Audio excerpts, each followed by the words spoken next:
está na faca afiada. Rafaela Anacleto Provedel escreveu ácido sulfúrico. Valeu, Rafaela.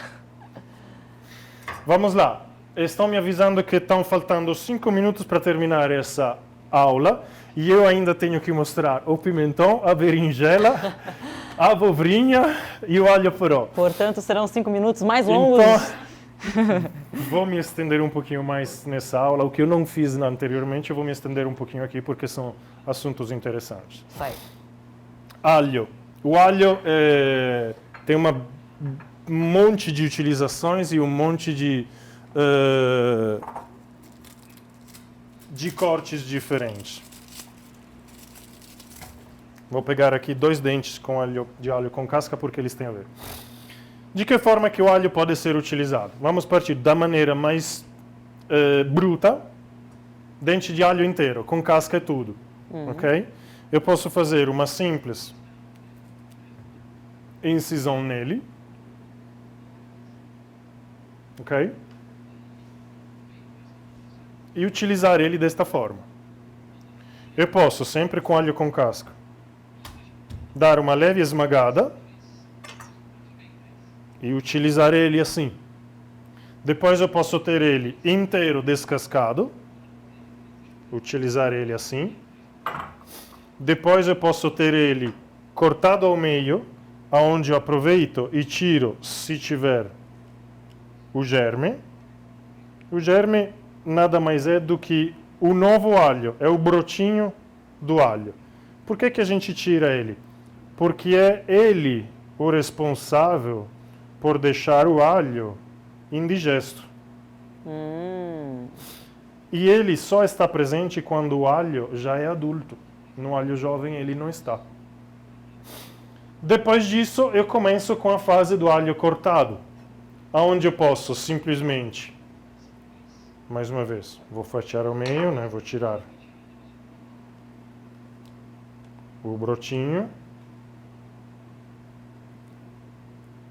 Aqui. Vou fatiar ele. Ok? Depois aqui, eu tenho mais uma utilização aqui. Eu posso também fazer o mesmo trabalho que eu fiz com a cebola.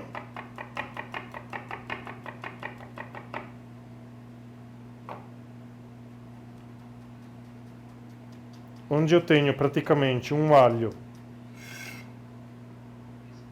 micro cortado. Né?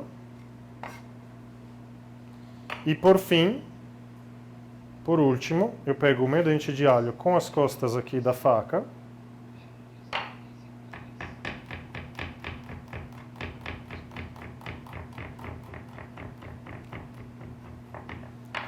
Esmago e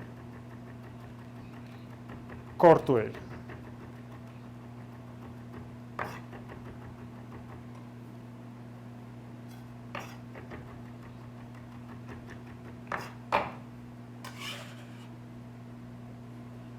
Muito bem. Olha só, de um único produto, Quanta variedade. de quantas maneiras eu posso utilizar ele. Ah, Jonathan, qual é a diferença? Do mais simples, tudo tem a ver com intensidade de sabor. Então, do mais suave ao mais intenso. Então, para ter a mesma intensidade do alho que eu utilizo aqui, nesta forma, eu tenho que multiplicar a quantidade. Então, dependendo do que eu quero fazer, dependendo de quanto o alho vai aparecer na minha comida, eu utilizo um ou outro. Ok? Ok. Inteiro, inciso. Ligeiramente amassado, ou em francês, claqué. Nu, pelado, alho descascado. Cortado ao meio. Émincé. Ciselé, que nem a cebola. Haché, que nem a salsinha. Ok? São essas as versões do alho. 7 versões. 7 versões. Próximo que virá. Vamos colocar aqui. Vamos juntar tudo. Mais fácil.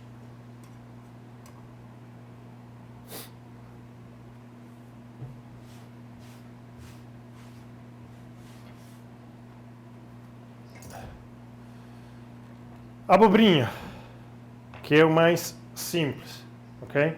Com ela posso fazer várias coisas. Mas vamos começar aqui pelo corte. Muitos lugares, eu cansei de ver nos meus anos de experiência, lugares que pegam a abobrinha, cortam aqui e começam a fazer, ok?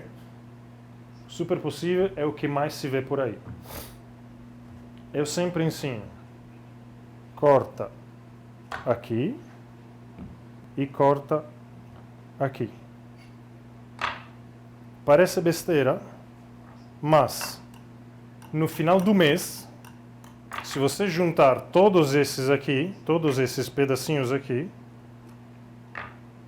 você tem alguns quilos, isso estou falando só da abobrinha, okay? Isso acontece com muitos outros produtos. Você tem vários quilos de coisa que poderia ser utilizada que vai para o lixo. E em um restaurante, esses quilos se traduzem em dinheiro. Okay? Então, no final do ano, dá uma viagem. Ou um prêmio para o melhor funcionário. Certo? Então, cuidado com isso. Daqui, os cortes clássicos, que dá para fazer muita coisa, mas nós vamos atender aos clássicos hoje. Então, nós vamos cortar ela ao comprido, de novo ao comprido, e daqui nós fazemos um corte que é conhecido como paisane. É um corte rústico muito utilizado em sopa. Ele tem mais ou menos uma forma triangular, não é exatamente triangular, porque uma das bordas é redonda. Ok? Esse aqui é o nosso paisane. Não vou entrar no mundo dos torneados, porque é bastante variado e hoje em dia os torneados são cada vez menos utilizados. Ainda são ensinados nas escolas porque o torneado, para se fazer, exige um movimento que é um movimento muito utilizado pelo cozinheiro. Então é mais uma desculpa para um gestual do que, na verdade, o corte em si.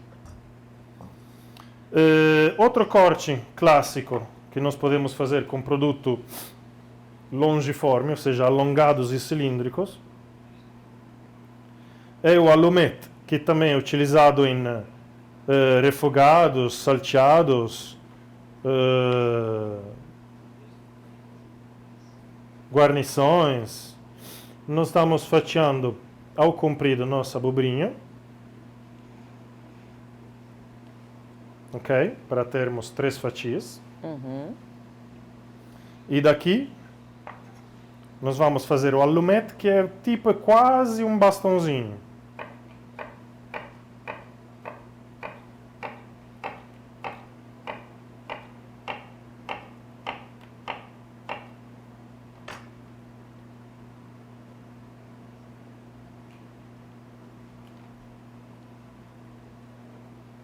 Temos aqui o allumette. Então, dá para fazer mais coisa com a abobrinha, ok? Não se preocupe. Mas também as outras coisas que eu poderia fazer com a abobrinha, eu vou fazer com outros produtos. Então, allumette e paisane. Os cortes que posso fazer com a abobrinha. Vamos deixar aqui e retirar o produto inteiro. Vamos dizer que são os cortes básicos. Dois cortes clássicos. Clássico. Berinjela. Vamos retirar mais uma vez, né? Eu não vou cortar aqui. Retiro os pedúnculos. Ok? E daqui corto aqui. Corto justo a bundinha dela e pronto. Vamos cortar isso em dois. E daqui nós vamos fazer uma coisa bem simpática. O que podemos fazer com a berinjela? Nós podemos cortá-la fatiada, obviamente pode ser em palitos, podem ser em cubos, mas vou mostrar uma coisa com vocês bem interessante. Cortá-la ao meio, com a faca de chefe, nós vamos retirar a casca. Thiago, eu vou tentar me virar o máximo possível, não posso me virar muito, porque senão eu não consigo cortar. Mas vamos lá. Faca paralela à tábua. Eu vou olhar, né, por onde eu vou cortar.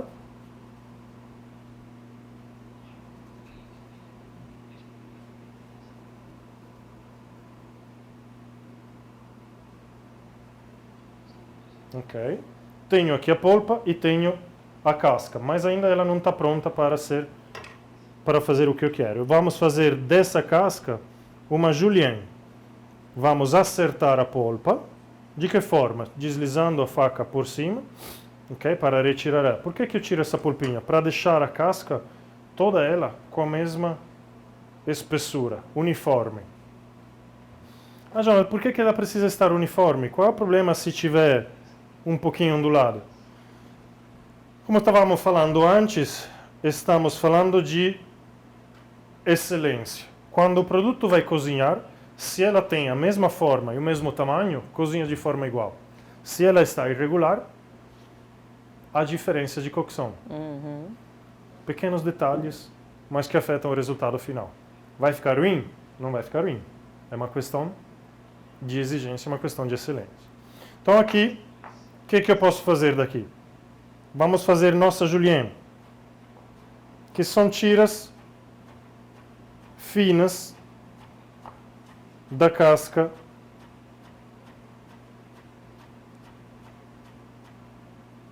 da berinjela. Mas são tiras finas regulares, né? Ah, e o que se faz com isso? Pode saltear, pode refogar, pode fritar, empanar. Já viram falar de yakisoba? Pode colocar dentro do yakisoba e por aí vai. E com a polpa que sobrou? Eu posso fazer ela fatiada, para depois utilizar para um aperitivo, para um couvert, ou ainda posso cortar ela e fazer cubos. Cubos que têm um nome bem específico. Os cubos, dependendo do tamanho, eles adquirem nomes diferentes. Brunoise, quando é pequenininho, eu vou fazer com pimentão, ou macédoine, ou macedônia, em português, que é um cubo maior. São os dois cubos mais utilizados na cozinha. Okay? Há muitos outros cortes, mas não faz sentido também mostrá-los agora. Não. Os mais utilizados são esses dois. Fica para o próximo técnico 2 ou 3. A Sheila Gomes perguntou para a gente, um tempinho atrás, o que ela faz de errado porque as berinjelas dela amargam. Não faz nada... Depende. A berinjela é amarga por natureza. Se eu trabalho ela cortada assim, não tenho muito como fazer para tirar o amargor dela. Depende muito de como ela vai cozinhar. Se eu trabalho ela fatiada, o que eu posso fazer é colocá-las em um tabuleiro com uma grelha. Okay? Tabuleiro, grelha, berinjela. Sal. Vira, sal. Papel, mais uma camada de berinjela, sal. Deixa meia hora com um peso por cima. Ela vai, obviamente, estourar, vai soltar uma água. Uma água que, se você vai ver depois, ela vai estar preta. Depois disso, uma meia hora, 40 minutos suficiente. Pega a berinjela, enxágua, dá uma leve espremida. Toda aquela água escura é todo o amargor da berinjela. Ele se foi. E a Natália de Oliveira Pinto pergunta se é importante deixar a abobrinha e a berinjela dentro da água após, até o momento da utilização. Não, não faça. São produtos esponjosos.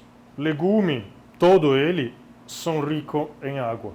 Se você deixar ele, a berinjela então é esponja pura.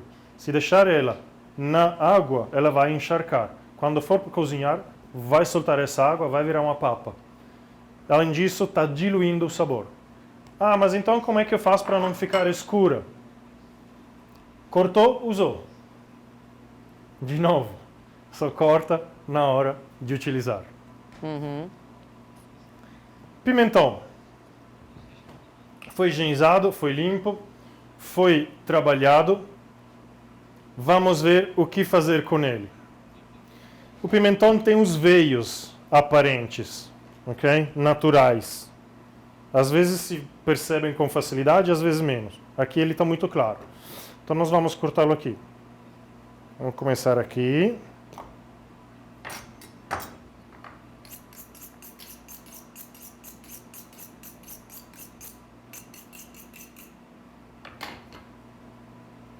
Aqui tem mais um veio, apesar de não parecer, mas tem mais um.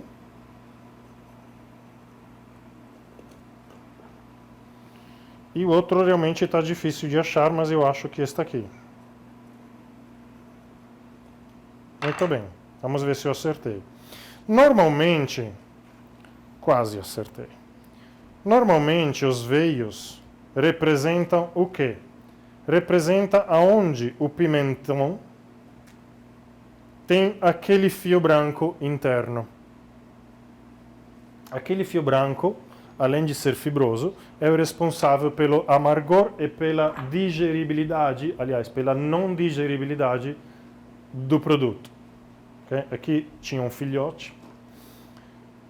Fica bem mais fácil de retirar o fio desta forma.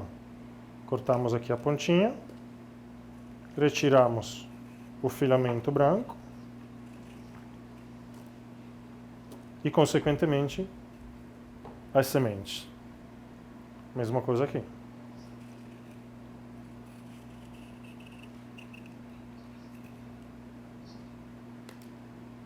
Limpinho.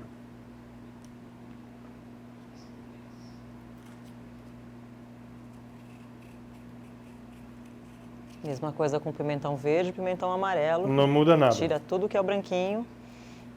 Não, exatamente. Pronto. Pronto para uso? Quase. Depende. A grande maioria dos lugares usa o pimentão desse jeito aqui. Do jeito que está, com a pele, ok? Corta e vai para a cocção. Eu, nas minhas cozinhas, não faço isso. Eu ensino também que a pele tem dois inconvenientes. Além de ser indigesta, é ela responsável para a gente ficar conversando com pimentão o dia inteiro, né, depois de comer. Além disso, na cocção, ela solta e ficam aqueles fiapinhos que, além de ser feios, podem até incomodar, né? Ficam lá no meio dos dentes e por aí vai. Então eu sempre sugiro retirar a pele do pimentão. Como? Tem várias maneiras, ok? A maneira que eu mais gosto é com um descascador, um bom descascador. Deixa eu ficar aqui em cima se as pessoas veem. Ok?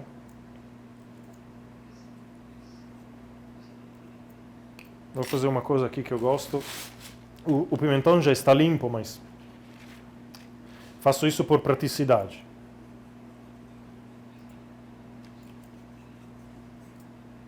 Retiro a casca. Que outras formas há de retirar a pele do pimentão? Eu posso queimar a pele dele, literalmente em cima do fogo. Funciona, mas tem o inconveniente de que o pimentão cozinha. Eu posso, prática que eu desaconselho altamente, fritar por imersão ele. Né? O choque da temperatura vai fazer que a pele solte. Mas o meu pimentão, além de cozinhar, vai ficar gorduroso pra caramba. Eu posso também, e aí é talvez uma das melhores práticas, queimar com maçarico.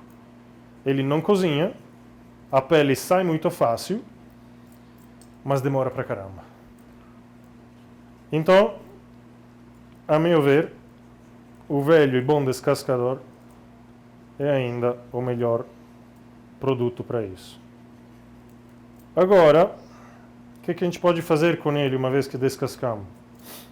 Você pode fazer tudo aquilo que você está acostumado a fazer com pimentão. Sem problema algum.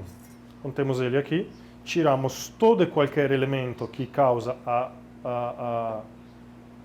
não digeribilidade. Falei certo? Ah, essa é uma palavra difícil. A dificuldade de digerir ele, né? Tiramos tudo, que são as sementes e os fiapos brancos, ficou só a polpa e a pele, ficou só a polpa, prontinho para ser utilizado. E o que a gente faz com ele? Vamos ver, posso cortar ele sempre acertando, né? Eu sou muito fã dos cortes precisos. Era o terror dos meus alunos nos cursos. Eles me odiavam por isso. Mas, vamos lá, posso trabalhar ele em tiras,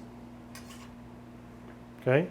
Posso também acertar mais ele e ser um pouco mais preciso, um pouco mais detalhista, querendo fazer com ele uma brunoise. Mas uma brunoise, como eu falei antes, brunoise é um cubo. Então eu preciso, literalmente, fazer um cubo. Cubo, geometricamente falando, tem 3 lados iguais. Ok? Então, não tem erro. A geometria é uma daquelas coisas que são precisas. Não tem como fugir disso. Ah, poxa, mas cria um monte de aparas, um monte de desperdício e leva um tempo danado. Para que eu vou usar esse cubo? Qual a diferença entre utilizar um cubinho todo certinho e um cubinho um pouco triangular, ou não tão cubinho? Na verdade, em termos de sabor, não te muda absolutamente nada. Mas em termos estético e eventualmente de cocção, te muda muito. Então, principalmente quando você olha o detalhe, você tem cubinhos todos regulares, é muito mais bonito do que alguma coisa toda recortada, grosseira, fora de padrão. E aqui a gente está falando de padrão de corte. Ser fiel a uma forma e a um tamanho bem específico. Atenção a esses detalhes que faz a diferença entre um restaurante de alta gastronomia e um restaurante comum. E olha até, eu não falei restaurante ruim. Os dois são bons. Simplesmente são 2 coisas diferentes. Muito bem, Jonathan, a gente vai precisar encerrar, depois a gente mostra se tiver mais um corte. Quero lembrá-los aqui, os nossos recadinhos, logo mais, às 19 horas, começa a nossa reprise para você conferir todos os detalhes do que está acontecendo por aqui sem perder nada, tá bom? Não se esqueçam da super promoção que a Educar faz para ajudá-los a adquirir esse curso para você que quer se profissionalizar, se tornar um profissional da